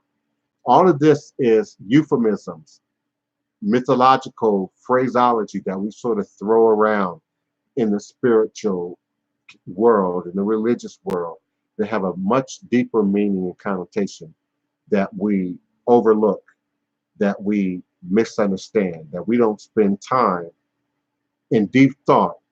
Might be another way of looking at meditation, because it's more than just clearing your mind and not thinking of anything and breathing and chanting Om. But there also, as you grow and you mature, has to be guided, constructive meditations that you do for a particular purpose. So whether that's healing work for yourself and others, for whether that's creation or recreative work for yourself and for others, some of you are trying to bring in prosperity. You do that in your creative meditation. Some of you are trying to bring in wisdom, greater knowledge, greater understanding of what things mean, what religions mean, what crystals, minerals, and stones mean, and ask for demonstration. Challenge every spirit. Challenge every spirit. Is it of God? Is it of the devil? Is it here to work? Is it here to confuse? And get a deeper understanding, get a deeper meaning behind what we are operating in, what we're using, what we're regurgitating every day in this spiritual, religious, cultural platform that shows up in social media by many of us through the demonstration that we walk in relation to voodoo and ATR, traditional African-based religious systems, of which voodoo is under that umbrella. Ancient Egyptian Kemet, Heka is under that umbrella. Akan is under that umbrella. South African Sangomas are under that umbrella. The Tuareg of North Africa and the moving nomadic peoples of North Africa are under that umbrella. We say the Middle East, but it's really North Africa. The Suez Canal is man-made, and our maps are man-made. So we must ask the ancestors to help us to gain clarity, to help us to gain understanding. I say understanding because it's more than understanding something and getting under control, under the established meaning of something. But inner standing is when you take something into your being, you take the thought, the idea, the information within, and you can understand from a personal perspective, from your perspective, from the comparison to your archive of experience, your archive of knowledge, your application in some cases to what's being said or written or viewed. But that's my definition of what inner standing is, to really understand something from a more personal, inward perspective, as opposed to looking and viewing and voyeuring things from the outside, sort of viewing things from the outside and never becoming a part of the culture, never getting involved with the culture, never asking people from that culture, never participating in the activities of that culture. And this activity goes along with what voodoo is, what Ifa is, what Orisha is. It's a coming together in tradition with a unified understanding about a particular person, place, or thing, or force, or subject matter. Before I get too far ahead of myself, I want to make sure I'm not missing questions. Ancestor Odu is asking, may I ask, is labradorite a good crystal? Labradorite is a great stone. It's crystallized in that the molecules line up in the same crystallized fashion as happens with clear quartz, except this is in order, meaning one atom or one molecule stacks and then 6 more stack on top of it, which is why it has 6 sides. You count all sides to it. Often 6 or more windows. It can have more than 6 windows, especially the diamond window quartz. And the 7th is considered at point. In rose quartz, sometimes citron, sometimes massive slabs of clear quartz, labradorite, the molecules are not quite in order. And so they create slabs of something or rocks of something that can then be tumbled or polished. This is a polished labradorite, obviously. You can tell by the mirror effect how the light hits the surface of the stone. It's not rough or pitted. It doesn't show the same dynamics that this piece does at the surface level. If I can get the camera to focus right. There are dips and grooves and lines like a record that run along the surface of natural unpolished quartz that can be seen and felt. This is completely polished labradorite.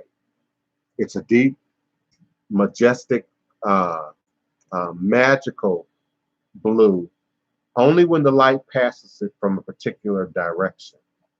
When viewed from another direction, it looks a little more pale, a little more pale, a little more muted in color. And you can also see the presence of other minerals within it. The dark spot, for instance, I believe is marcasite. Marcasite, another powerful mineral. And just like vitamins, ancestral Hoodoo, we need them and use them at many levels within our life, within our bodies, within our practice. We walk over them every day. It's in the ground under where we stand sometimes.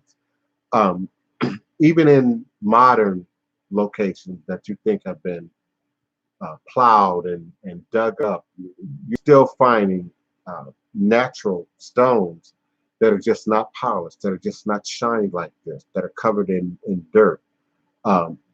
Even in people's driveways, they're ordering whole driveways of pretty white howlite stones, and even rose quartz is even being used in that way. So all these stones have a purpose, have a use. Labradorite in particular is about reason, math, science, logic, left brain activity, thoughtful processes, decisions that have to be made. We tend to go to our blue stones for that. It is said, if you are familiar with lapis lazuli, which I don't have a piece of in front of me right now, that the crowns of Egyptian rulers was lined on the inside with lapis lazuli because it kept their heads cool, but it also assisted in processing thoughts and making laws and rules and establishing protocols. It gave them logical, balanced reason, left brain activity, which is then projected through the right hand. And the right hand establishes rulership, authority, projective magic, if you will. Yes, Mark Richer. I hope I'm pronouncing your name correctly, by the way, Mark Richer. The crystal absolutely has to resonate with you, and has to connect with you. I teach, and many books teach, that when you're purchasing your stones, you should, as much as possible, use your left hand, because we draw in energy with our left hand. Look at the stones, walk through your store, walk through the fair, wherever you are, figure out what you feel most drawn to. And if you need to, go back, you know, in an hour, in 15 minutes. Look at everything else in the store and come back. Check out some other things and come back. And if it continues to call you back, it may very well be the stone that you should have, the stone that resonates with you. As I continue to teach and as you learn more about what quartz is, you also realize that each individual quartz has a different purpose.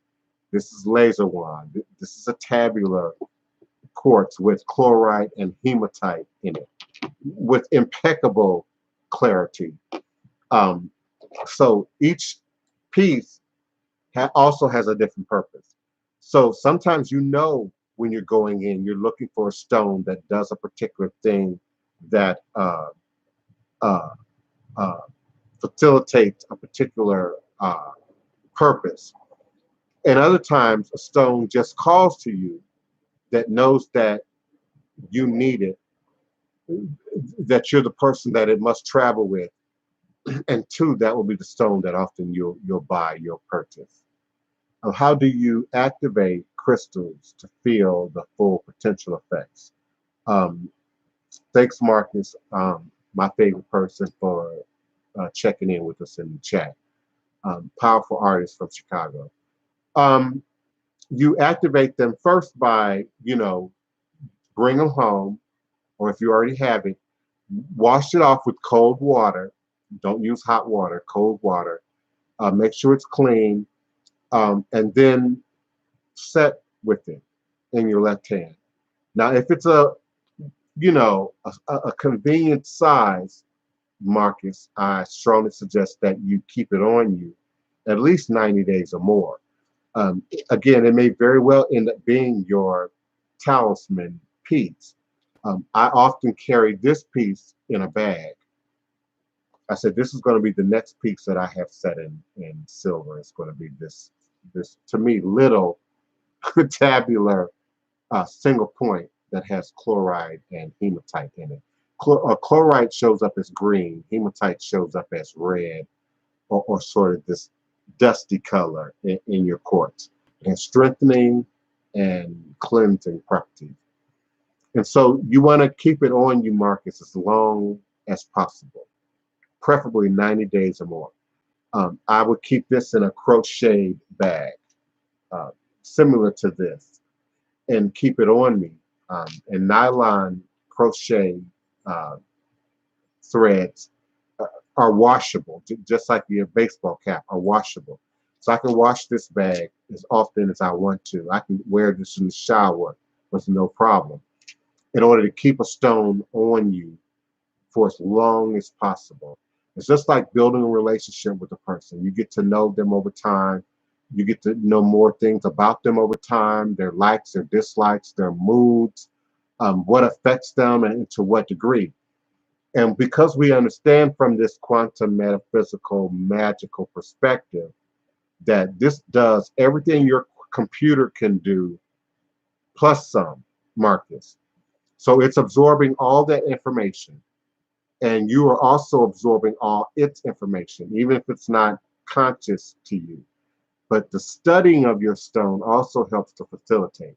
And when I say studying, spending time, meditative time. You might have music going on. It might be quiet. You might be lying in bed, but with good lighting. You might be out in the sun, and just look into the stone and just examine what's in the stone. Even if stone is clear as this, there's activity in this stone. There are whiffs of smoke in this stone. There are small galaxies in this stone. There is a full double terminated crystal embedded in the body of this stone. You may not see it clearly. It might show up as just a refraction of light in this one particular place on the crystal, but it's a full double terminated, meaning it has a point on both ends like this. Just it's small, and it's embedded within the stone along with the chloride and the hematite. And so that activity also, Marcus, enhances your ability to activate a particular stone and get it to be more effective and more responsive to you and your needs. If I can explain that in any more detail, hit me up in the chat and add more to your question. T. Warner, do crystals hold negative energy if it came from a negative source? It can. It can. Now, this is easy to clean, easy to clear. Clear water, sea salt, smudging, vibration can clear a stone. I can clear a stone with my silver, solid silver, like this.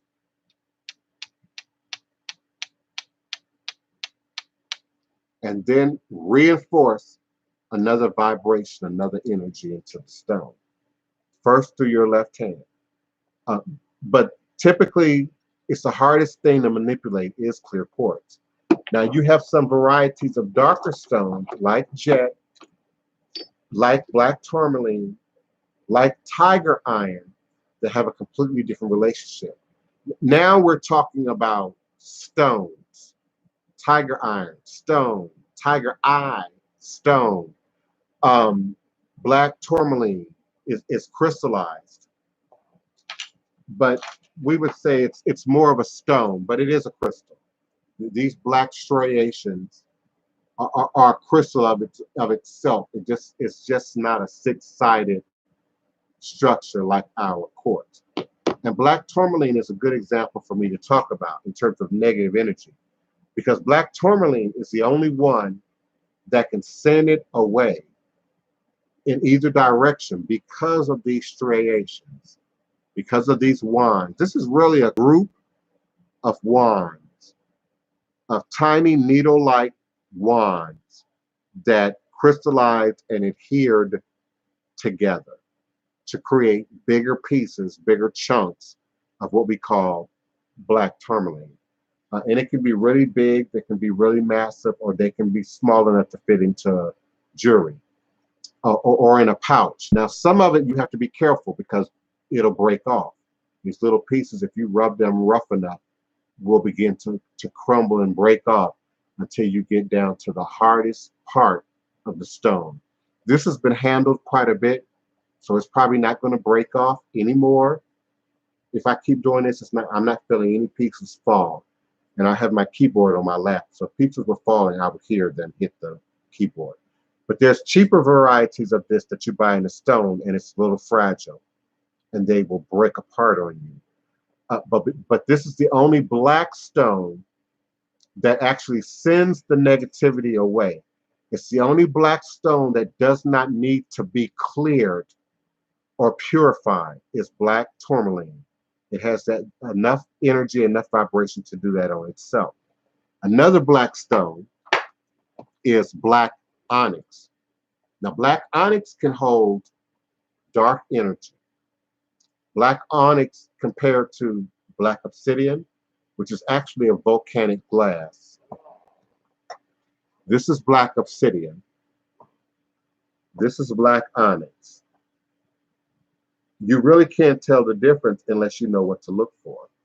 This black obsidian has lines in it, has some iridescent color in it,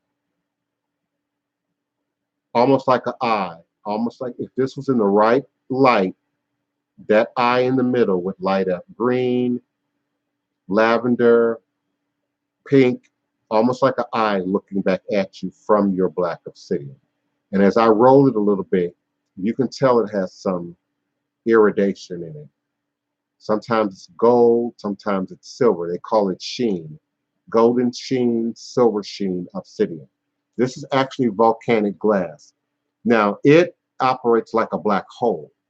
And so it draws negative energy out and to it, but it has to then be cleared away with clear quartz. So black obsidian can hold on to negative energy if it's not being cleared, if it's not being purified.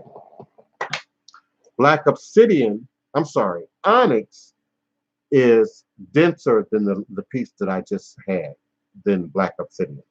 It's a dense, earthy stone. So it too can hold heavy, heavy negative energy, and it has to be cleared.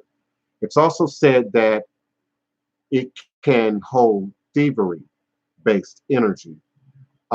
People who steal a lot or steal from you, that energy can settle into black obsidian and can create the window of opportunity for thefts and thievery. So it has to be cleared, it has to be cleansed, it has to be purified.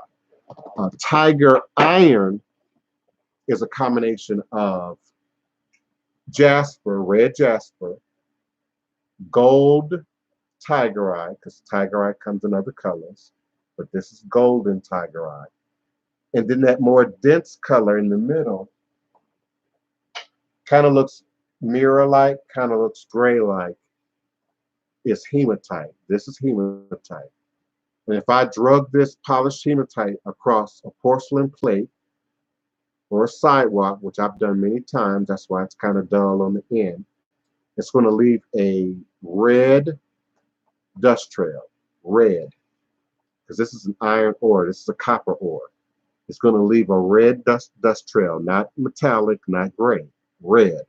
This stone is actually red. So that is present in tiger iron.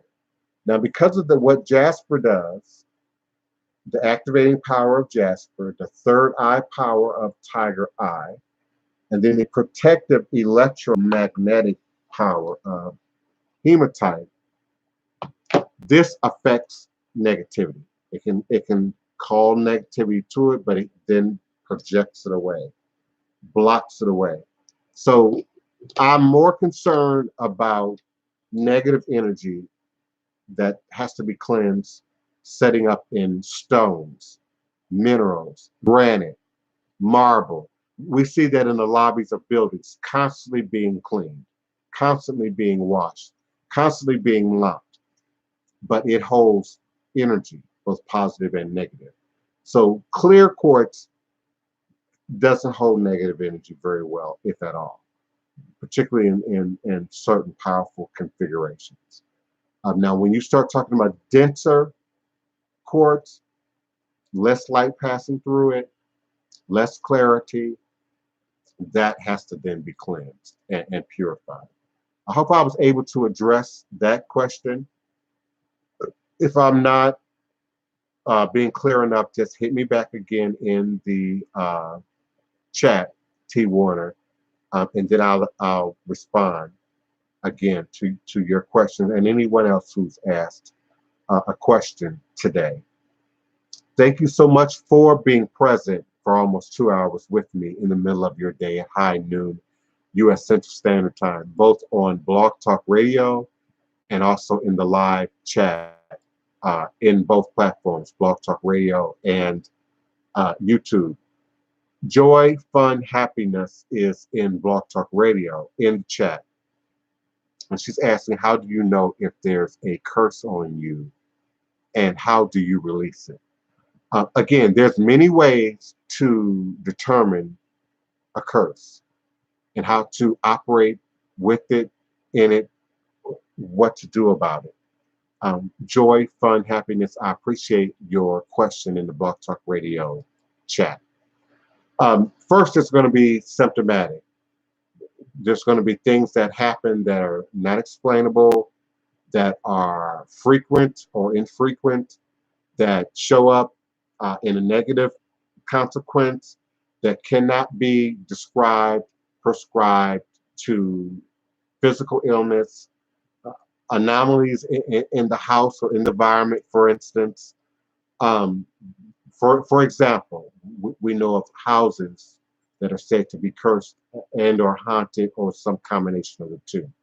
And so things roll oddly on the floor or don't sit still on the floor or move around on the floor. And there's no scientific leveling issue that would create that. So everything has to be challenged. Everything has to be checked. A practitioner has to be brought in if you're talking about a curse. And if you are talking about a legitimate curse, then there are different type of curses from different sciences, from different spiritual practices that then have to be addressed in order to remove, eliminate, get rid of any type of cursed work. Items can be cursed, locations can be cursed, people can be cursed, things can be cursed. People, places, and things can hold a curse. Um, People, places, and things can be haunted, if you will. So clarifying something that is accursed, typically by someone who's passed, uh, who, like the Swamp Witch, for instance, Manchac Swamp, or, and I don't want to get too deep into it for obvious reasons. I'm filming, and I just signed a contract. Um, uh, Places, things, people can be cursed and can be haunted. Um, Generations can be cursed. When we look at the text, for instance, within the Bible, um, whole generations are said to be cursed. Whole ethnic groups of people are pointed at for being cursed or accursed. Some people suggest that Black people have been accursed, or said to be accursed, or even referenced biblically for a curse of some sort. And then we see people overcoming curses, overcoming generational bondage, overcoming evils that are said to be legendary and lineage based, or historically based in a particular person, place, or thing. So it's not an easy question to answer. It's almost like asking me to diagnose a health problem, sight unseen, live on air. It wouldn't be professional, and it would be almost impossible to do. We would have to look at the circumstances, the situation, the symptoms, the events that are taking place, and then determine if there's a curse, and then the type of curse that is in operation. Gypsies don't emit the same curse as Kemetic practitioners. Kemetic practitioners don't operate in the same level of curse as the Obeah man, or the Bokur, or the Voodoo priest, or the Christian for that matter. The idea that Muslims and Christians and Jews can curse is just another illusion. It's an illusion. It does not fit with the truth. We can curse with our eyes. We can curse with our words. We can curse with our thoughts. Some of you sit and watch and observe and have negative thoughts, evil thoughts, wicked thoughts about people and yourself. So it is quite possible to self-curse as well as to curse other people, and then to seek removal of that. Often the self-curse can be misinterpreted as jinn or demon infestation, for the need to call in an exorcist, if you will. But that's not the same thing as a self-curse. One can curse their own luck, for instance. If we look at the story of Job in the Bible, his wife asked him to curse God and die, to curse your luck, to curse your blessing, to curse this hand that feeds you, this great, mighty superpower, and just die, rather than to continue to suffer under the tragedy that the story of Job speaks of in the Bible. And for those of you who aren't familiar, all his children died, all his sons died, all his wives died. I'm sorry, all his daughters died, all his cattle died. His crops didn't survive. He was basically forced to start anew in a Hurricane Katrina sort of way, and was told to curse God, or asked to curse God by his wife. So we can curse ourselves. You can say, I want to die enough, and really do curse yourself. You can give up on life, and your body will die. Your spirit and your soul will die.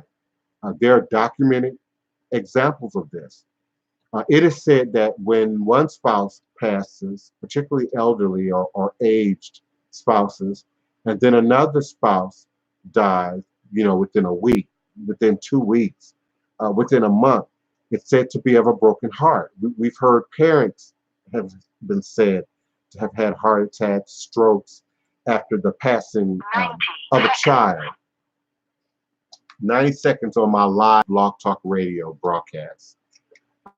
So please do continue to join me, Blog Talk Radio. You can also continue with us in archive if you're still remaining on the phones. It's too late to call in on the phones, so reserve my number, 845, for your call-in questions, comments, requests, 845-277-9143. Reserve that for another broadcast, tomorrow's broadcast. Thank you so much in the live chat in Blog Talk Radio. Joy, fun, happiness for actually participating and asking a question in the live chat. I hope I was able to respond to your question. And of course, YouTube Live will continue on until I either tire of talking or you all tire of chatting your live questions in the chat in all capital letters so that I can see and respond to them. I am certainly here for you and with you in your endeavors. How do I feel about other amplifying stones such as blue apatite? Adwau. I hope I'm pronouncing your name correctly. Adwau or Adwau. I absolutely support them, just like we need vitamin D and vitamin C and vitamin F and K and other things that we often don't think about. The things that we get in our leafy green vegetables, the things that we get from kale, from seaweed, high protein quinoa. We view and should view the science of mineralogy, gemstone work in a similar fashion. And apatite supports the fifth chakra. It supports communication, language usage, language meaning. It's also shaped differently. In fact, scapolite and apatite have a very similar and unique crystal structure. It forms more than 6 sides, often 8 or 9 sides. It's unusual for one side to be, extremely large in comparison to the other sides. It has almost a cubic-like structure to it that lends to communication, team building, organization building, design, doing the work of something, drawing something out, mapping something out, creating plans, and then being able to voice them. Apatite supports your other stones and your talisman stones, and doing very specific work with apatite will affect and amplify in those areas. Greetings, beloved Rob. Thank you so much, and everyone else for returning and being regular viewers and regular chatters and regular participants in my live revolutionary Hoodoo, New Orleans Voodoo secrets and recipes. The ancestors are speaking, so I have to respond, and they're reminding you that we had ancestors, we had access, ancestors and access, ancestors with access to these stones. And the knowledge and the power embedded in these stones made the Middle Passage. We find mica in the common yard in certain parts of the country. You can dig up mica. You can dig up cloudy rose quartz, cloudy chunks of quartz. Moldavite, which is also being asked about in the chat. Moldavite is a common, cheap mineral in terms of the market and how it's sold. It often includes other minerals like pyrite, hematite, bits of quartz are often included in this sort of gumbo of moldavite. Moldavite often shows up like a gumbo. I've rarely seen, if ever, a really good gemstone quality crystal of moldavite. If so, it would be extremely expensive, and if I've seen it, it would have been in the Smithsonian University. I mean the Smithsonian Museum in Washington, D.C., the National Smithsonian Art, and not Art, History Museum. The Smithsonian Natural History Museum in Washington, D.C. has a gemstone collection which will blow your mind. They have one of the clearest, largest quartz crystal balls in the world. I would often go and sit in there just to use it. I couldn't touch it, but if your mind power, your Ori's power is on point, you can touch it. You can manipulate it with your mind and with your hands. Uh, in the spirit realm, my remote viewers can access a stone like that to their ability. So Moldavite is a great builder, a great strengthening stone. Um, that's a great choice, and it's common. Moldavite is very common. A lot of costume jewelry utilizes Moldavite because it's really in the cheaper range of stones and its availability, particularly for making of jewelry. Uh, in terms of stones that I would use for work or as tools, I don't suggest jewelry quality or jewelry size stones for that. Except for the best of stones, I've got some generators, for instance. This is a generator, meaning it has a flat base in which it sits on, either naturally or polished in, but it is a phantom quartz. It has clear quartz caverns in it, and it has hematite present, but much of the hematite has been washed away, leaving empty caverns within the stones, some of which terminate in the top window here. You see that hole?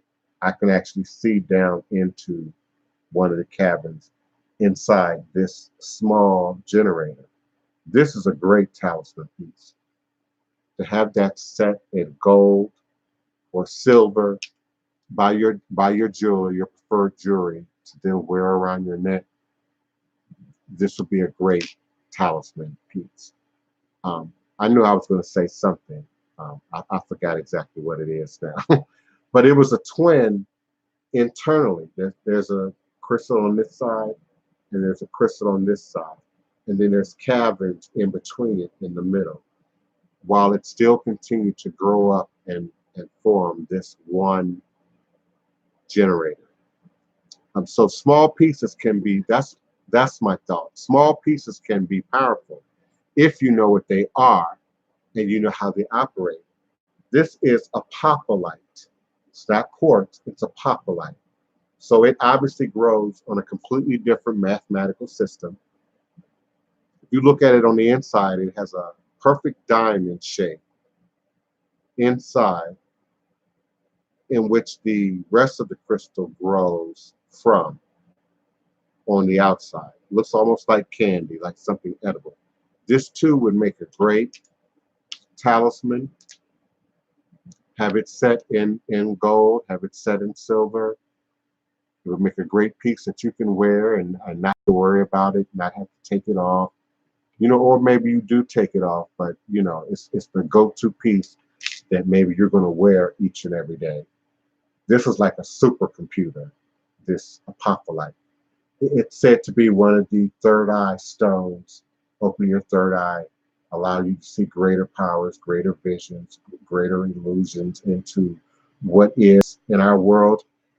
So small stones can be powerful if you know what you have, if you know what they are, if you know how to use them. But I prefer and suggest, if you're going for jewelry, that you make your own, that you buy stones at your local fair, at your local rock shop, but then you take them to a qualified jeweler and have them set for real. Often what you buy in terms of jewelry from these shops is not meant to last. It's not meant to endure. It's not going to have, especially for men viewing and watching, who might be heavy on our jewelry, who might be hard on our jewelry. I'm hard on my jewelry. I act in it, perform in it, do ritual work in it. Sometimes I'm completely not conscious of my jewelry. So it has to have strength. It has to have endurance. This is a phantom too, by the way. This is a great example of a phantom with, I believe, blue lace agate, but I have not had it scientifically tested. And it shows up in layers in a way that any geologist that I've shown this ring to before said that they had never really seen. It's almost like a wet phone book. And some of you are too young to remember a phone book or yellow pages or white pages for that matter.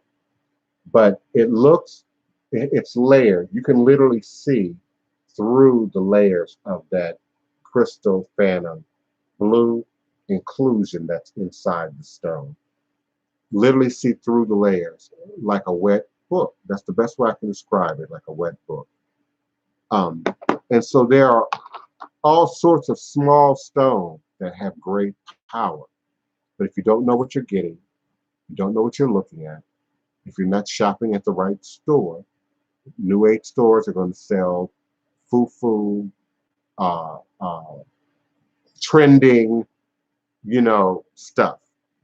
What's going to get off the shelf fast. Now, in those shops, you still might find larger pieces, more expensive pieces, but they're going to be on the shelves. They're going to be up higher.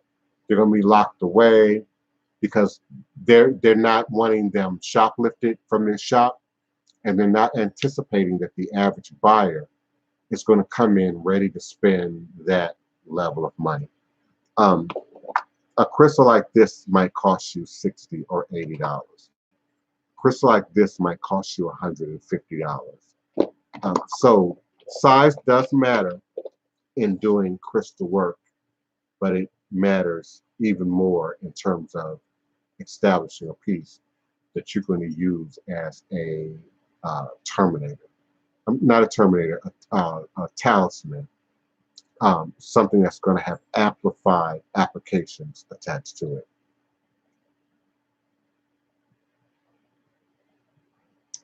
Okay,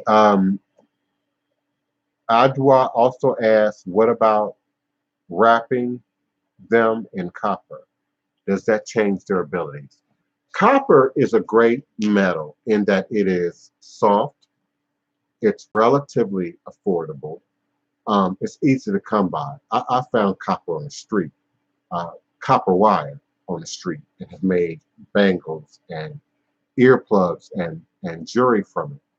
You have some qualified expert craftsmen in our community, rosters, dreadlocks, uh, street vendors that have a skill with copper. Copper wrapping is great. However, if they're not a really good artist, a really good rapper, and they're not using heat, soldering, melting application, you're limited in what you can do. You have to be careful about wrapping something that's going to survive and not fall out or not lose your stone. So often when you buy pre-wrapped copper, they're using cheaper, inexpensive stones. You're prepared to lose a stone at some point. Another issue with copper that I have is cleaning it. Copper is not as easy to clean as silver or gold. Silver or gold doesn't require a lot of cleaning. And even if it does, I can wear this in the shower. I can run cold water on it. Copper, you're going to need a little bit more than that. Copper has an electrical component that gets into your ethereal body. And that's why copper tarnishes, copper changes. So if you're sick, if it's too hot, if you're under stress, anything like that, your copper is going to turn. And then you're going to want to clean it. So getting behind the copper where it's closest to your stone, for instance, it's going to be difficult to do. I clean my copper with ketchup and hot salt. There's a natural acidity within the ketchup and hot sauce that will clean your copper. If you're not careful, it will burn your copper and turn it into malachite. When your copper is turning dark, it's actually attempting to turn to malachite. And when you wear cheap jewelry, fake jewelry, and sometimes copper, it'll leave green residue on your wrist. That is malachite. So copper is really a valuable mineral stone, and it has its job to draw out, to move electricity around. And when you wrap copper, now you're talking about that coil process by which we make electricity, by which we make magnetic currencies. So the wrapping of copper is great, but it's hard to clean. It's hard to keep at that because it resonates at a higher vibration when it's clean. I learned that wearing solid bangles of copper. I know this is silver, but I'm using this as an example. Solid bangles of copper like this. And I've seen them turn. I've seen them tarnish. I know how they act in the winter versus how they act in the summer. So I'm much more likely to wear copper when it's cold and in the winter versus when it's hot or in the summer because of that whole tarnishing, turning process. And then the act of cleaning it is just, it's more than a notion. So I support the usage of copper in your magic, in your ritual work, in your spiritual work, in your comedic art and sciences, even in your voodoo. But there are much more useful ways to access it and utilize it than just in, let's say, jewelry, for example. Ali, I hope I'm not skipping or missing anyone's questions. I'm trying to stay in order here. I love opalite. I have opalite earplugs. Opalite, however, are very easy to break and damage. So you have to be very careful with them. Okay, maybe I have addressed all the questions. Keona, am I missing something here? All is truly and indeed a blessing. It is 2:15. I'm grateful and appreciative to both my Blog Talk Radio audience and those who held in there with me on both the phone line and in the live chat box. Also, I am humbled, honored, and grateful for my live YouTube live audience at youtube.com/Voodoo Time. I'm always appreciative of those who choose to join me here every day in the middle of your day to be a part of this powerful, life-changing show. I use this as an opportunity to have access to the community, for the community to have access to me for free before you choose to send a donation for a reading or a ritual service or ceremony or to initiate with me and with my community. And that's why I do this show. I'm certainly grateful that you all continue to show up and show out and be present with me here at noon. I invite you to return with me again on my next episode of Revolutionary Hoodoo, New Orleans Voodoo Secrets and Recipes, here on both YouTube Live and Blog Talk Radio tomorrow at high noon U.S. Central Standard Time. Remember that all is truly and indeed a blessing. If you can just see beyond the veils, for it is all just an illusion and a test of one of the greatest divine mysteries of this life cycle. Blog Talk Radio, you're going to close out with some music. Gree Suit by Ben E. Hunter. YouTube Live, I appreciate you. I'm grateful for you. I'm thankful for you. All is truly and indeed a blessing. Until next time. Ashe, Asheo, Ashe. Elasti, Ashe. Oil is gumbo, hot and steady. Don't get ready.